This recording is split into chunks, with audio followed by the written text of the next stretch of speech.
వ్రచ్చద అడ్డంబు రిపులు వచ్చిన పోరన్, అడ్డంగా నాకెవరైనా వస్తే పోరాడి మొత్తం నాశనం చేస్తా, అనుమానం ఏళ్ళ అని ఈయన ఒక్కడు వెళ్ళాడు. అవతల వారు ఎలా వచ్చారండి? విలన్ మహానుభావులు వారు వేరుగా వచ్చారు, పెద్ద బలగంతో వచ్చారు. భటసంఘంబులతో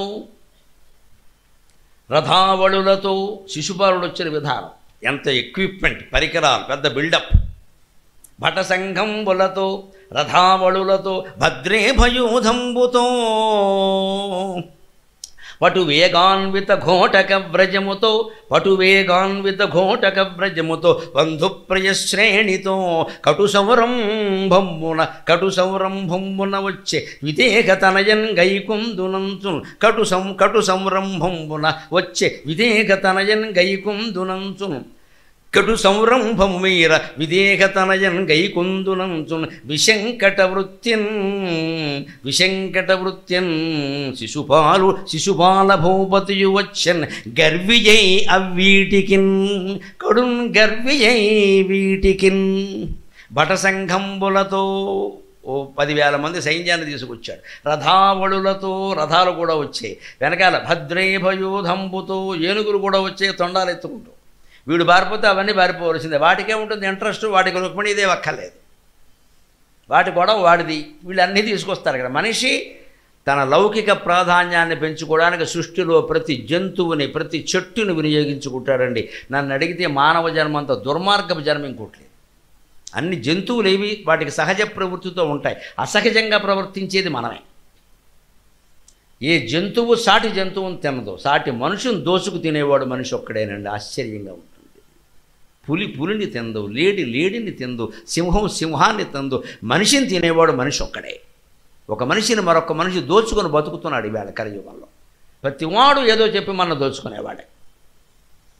మరి ఇంక మానవ జన్మ గొప్పది ఎలా అవుతుంది? మనం చేసుకుంటే అవుతుంది. ఇందాక చెప్పినట్టుగా ఆత్మజ్ఞానం కోసం ఉపయోగపడేది ఇదే, అజ్ఞానంలో పడేసేది ఇదే. నువ్వు ఏం చేసుకుంటావు నీ ఇష్టం.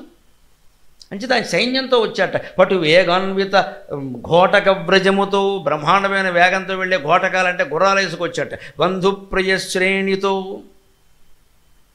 బంధువులతో, ప్రియమిత్రులతో అందరితో వచ్చాట. కటు సౌరంభము మీర పటు సౌరంభమునన్ విదేహతనయన్ గైకుందునంచున్ విశంకట వృత్తించనుదెంచే. ఏవైనా సరే రుక్మిణీదేవిని నేను చేపడతా అని విశంకట, ఎటువంటి శంకలు లేని, అనుమానం లేని ఒక పెద్ద రౌడీలాగా వచ్చాట. గర్వి అవ్వీటికిన్, మిక్కిలి గర్వంతో ఆ వీటికి వచ్చాట. ఎందుకని? వాడి ఆత్మ ఘోషిస్తోంది, ఒరే అబ్బాయి, మొదటి జన్మలో పుత్రుడిని అడ్డంగా పెట్టుకుని పోరాడావు, రెండో జన్మలో భార్య కోసం పోరాడావు, ఆయన భార్యని నీ సొంతం చేస్తావు అనుకున్నావు, సాధ్యం కాల. ఇప్పుడు పెళ్లి కాని కన్య ఉంది, నీకు కేటాయించారు, ఆయన పట్టుకెళ్ళిపోవడానికి సిద్ధంగా ఉన్నాడు. చూసుకో, ఇది నీకు చివరి ఛాన్స్. మన రాజకీయ పరిభాషలో చెప్పాలంటే ఒక్క ఛాన్స్ ఇస్తే చాలు అన్నాడు శిశుపాలుడు. ఈ ఒక్క ఛాన్స్ చాలా, ఈ ఒక్క ఛాన్స్ ఇస్తున్నాం, చూసుకో. మళ్ళీ జన్మ రాకుండా ఉండాలంటే ఇక్కడ తెగించాలి, ఇక్కడ రాజీ పడకూడదు, తెగించాలి. ఎందుకంటే చక్రం రావాలి. అందుకే శిశుపాలుడు తెగించాడు. కృష్ణుడు లేదు నేను చూసుకుంటా మొత్తం అంతా కూడా అని వచ్చాడు. ఇక్కడ రుక్మిణీదేవి పరిస్థితి ఎలా ఉందయ్యా? అగ్నిజ్యోతనుడు వెళ్ళాడు, ఆయన రాలేదు, బాధపడుతోంది పాపం. లగ్నం వెళ్ళి వివాహముంగదిశే ఎలా రాడు గోవిందుడు. ఏం పద్యాలు రాస్తాడు పోతన గారు. లగ్నం వెళ్ళి వివాహముంగదిశే ఎలా రాడు గోవిందుడు, ఎలా రాడు గోవిందుడు ఉద్విగ్నం వయ్యడి మానసంబు వినెనో వృత్తాంతమున్ బ్రాహ్మణుండు అగ్నిద్యోతనుడేటి కిందడసి. బ్రాహ్మణుండు అగ్నిద్యోతనుడేటి కిందటసి నా యత్నంబు సిద్ధించునో భగ్నం వైచనునో విరించి కృతము ఎభంగిన్ ప్రవర్తించునో. నా యత్నంబు సిద్ధించునో భగ్నం వైచనునో విరించి కృతము ఎభంగిన్ ప్రవర్తించునో. టెన్షన్ వస్తే ఎలా తట్టుకోవాలో ఈ పద్యాలు చెబుతాయి. అనుకున్న పని అవ్వదు, విరహం కావచ్చు, మరోటి కావచ్చు, వివాహం కావచ్చు, ఉద్యోగం కావచ్చు, ఏదైనా ఆందోళనకి లోను కావద్దు. దానికి విరుగుడు భగవత్ ప్రార్థన. ఇందులో ప్రార్థన ఉంది. ఏమో ఏమనుకున్నాడు, ఆడపిల్లని ఇలా సందేశాలు పంపచ్చా, ఇప్పుడైతే పర్వాలేదు. అప్పుడు ద్వాపర యుగంలో పెద్ద నేరం ఇది. ఆయన క్షత్రియ కన్య కాబట్టి పర్వాలేదు, ఎందుకంటే క్షత్రియ కన్యలకు ఆ స్వాతంత్రం ఉండేది. వాళ్ళకి స్వయంవరం ఉంది, మిగిలిన వాళ్ళకి లేదు. ఇష్టం వచ్చిన వాళ్ళని చేసుకోవచ్చు, స్వయంవరం ఉంది, దాన్ని ఎవడు కాదనడానికి వెళ్ళేది. అందుకే చేసింది ఆవిడ, కులాచారం ప్రకారం చేసింది ఆవిడ. ఏం దుస్సాహసం చేయాల, సాహసం చేయించి రుక్మిణి, దుస్సాహసం కాదమ్మా అది, వాళ్ళ కులాచారాన్ని పాటించింది. ఈ పని బ్రాహ్మణ కన్య చేస్తే దోషం, ఏ కుల కన్య చేసినా దోషమే, సంప్రదాయం అంతే. క్షత్రియ కన్యకి దోషం లేదు. వాళ్ళు రాజులకు కొన్ని పద్ధతులు ఉంటాయి ప్రత్యేకంగా. నలుగురు భార్యలను చేసుకునే హక్కు పూర్వం రాజులకు ఇచ్చారు, మనందరికి ఇవ్వలేదు ఇక్కడ.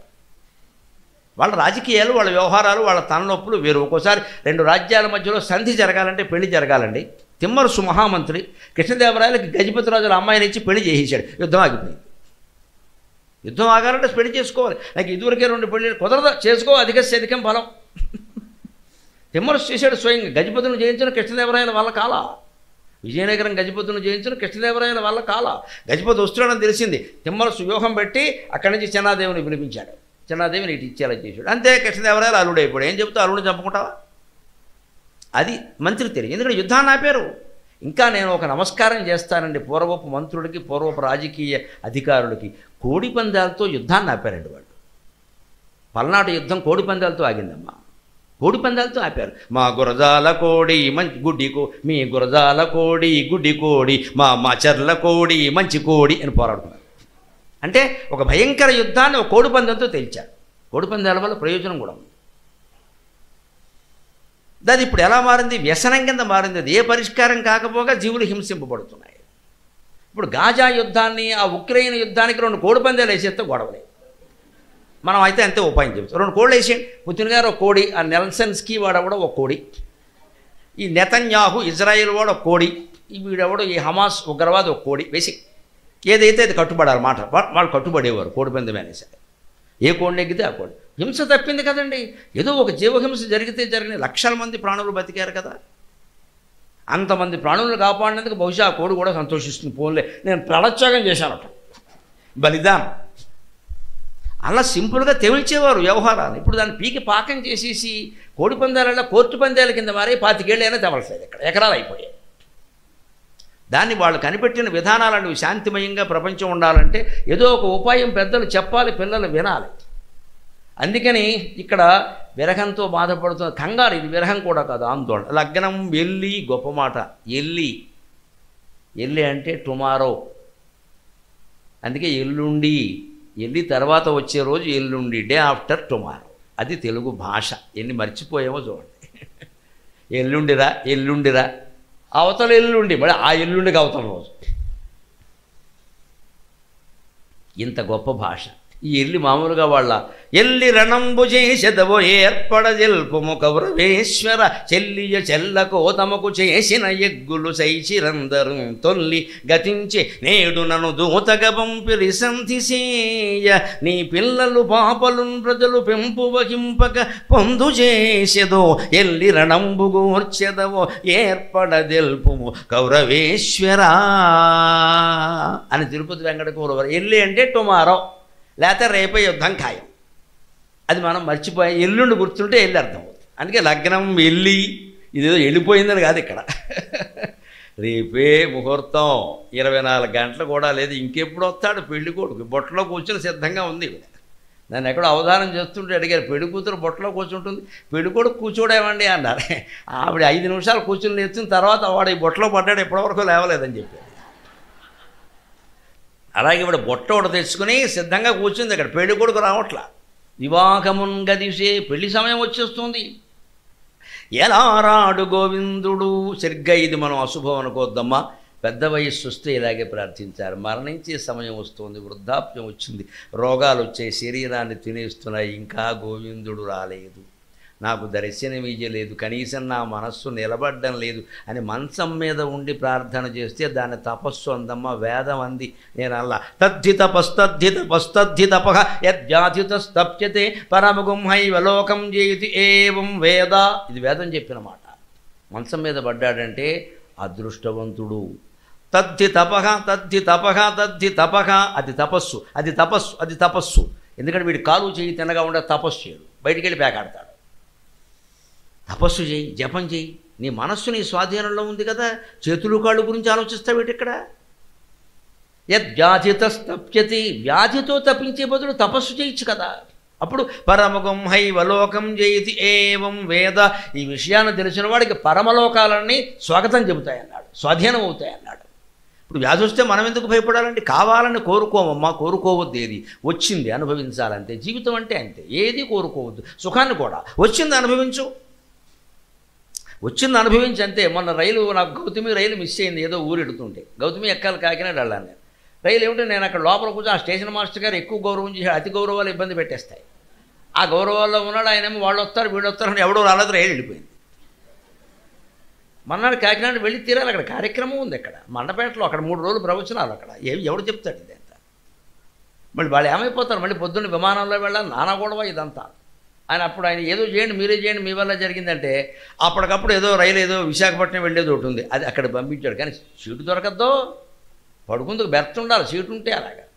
కానీ వెళ్ళిపోయి అక్కడ నిలబడ్డాం, ఏదో ఒకటి జరుగుతుంది. కానీ మన ప్రచారము పలుకుబడి అప్పుడు కనపడింది రా. నేను అక్కడ టీసీతో మాట్లాడుతుంటే ఆయన చాలా ఉన్నాయండి, అసలు ఏది చోటు లేదండి, ఎక్కడ ఏం చేయమంటారు మీరంటే నాకు గౌరవం, కానీ చోటు ఎక్కడదండి, ఎలా కూర్చుంటారు? అలాగని నిలబడి వెళితే పొద్దున్న ప్రవచనమే, అలాగే సాయంత్రం అక్కడ. ఈలోపు ఎవరో రైల్లోంచి 2 దిగారు, ఒక ఆడ మగ. మా దగ్గర ఒక టికెట్ అదనంగా ఉందని ఆయన ఎక్కించేయండి, మేము చూసుకుంటాం అన్నారు. ఇది భగవల్లీల, ఇది భగవల్లీల. నాకేమి సంబంధం లేదు. వాళ్ళు అక్కడికి ఆయన వద్దు, అబద్ధం ఆడుతుంది. లేదండి నిజంగా ఉందండి, మేము చెప్తున్నాం కదా అంటే టీసీ అలా కాదు, నువ్వు అంటే సరిపోయింది, దానికి పెనాల్టీ ఉంటుంది, అంత కట్టాలి ఇంత కట్టాలి. ఇగో మీరు ఆయన ఏం అడగండి, ఆయన వల్ల లోకం బాగుపడుతోంది, ఆ పెనాల్టీ నేను కడతాను అన్నాడు ఆయన. హీఈజ్ ఏ ముస్లిం, నేను గర్వంతో చెబుతున్నాను, నేను హీఈజ్ ఏ ముస్లిం.